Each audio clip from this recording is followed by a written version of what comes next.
I'm Daniel Thomson, economist at WALGA, and this is our latest 2023 economic briefing for WA local governments.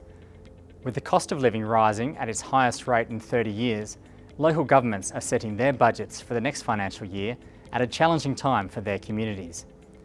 Like most of the developed world, inflation in Australia remains high. The Australian CPI reached 7.8% in the December quarter of 2022, the highest level since 1990. While inflation is running hot, there are signs it may have peaked. The monthly Australian CPI reduced from 8.4% in December to 7.4% in January, suggesting the interest rate rises may be starting to have an impact. Looking forward, the RBA expects inflation to begin to ease, but it isn't until June 2025 that inflation is expected to fall to 3%.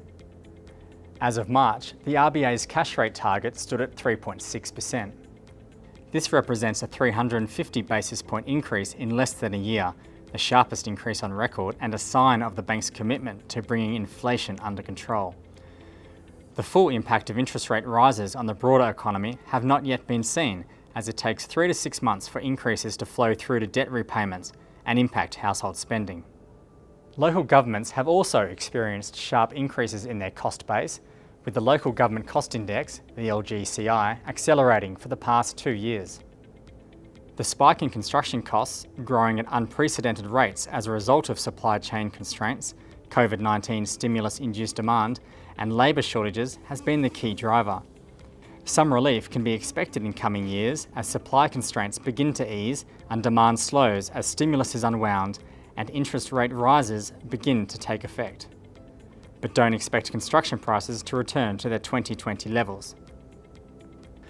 While much of the focus has been on the impact inflation has had on households, businesses and government have also experienced the pain of higher prices in recent times. However, there are signs that the rapid cost increases experienced by the sector are easing.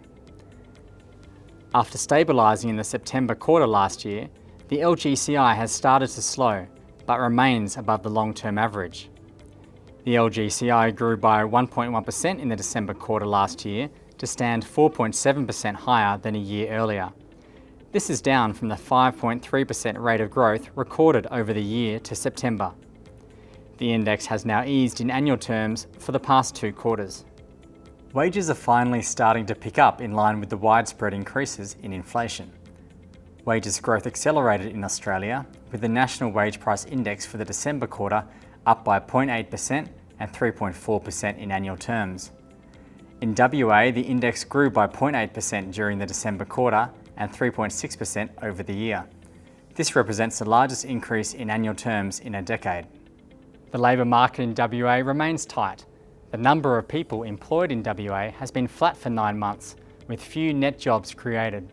Advertised job vacancies are unable to be filled, with the number of jobs on offer still close to record highs and above the number of unemployed people.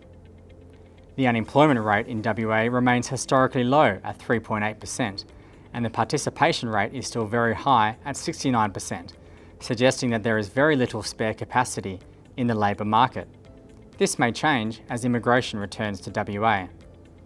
However, high commodity prices, the solid construction pipeline, high job vacancies and robust business confidence suggest the WA labour market will remain tight over the near term.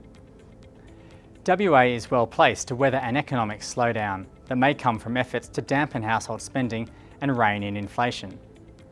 And that's WALGA's March 23 economic briefing. For more information, read our economic briefing available on the WALGA website.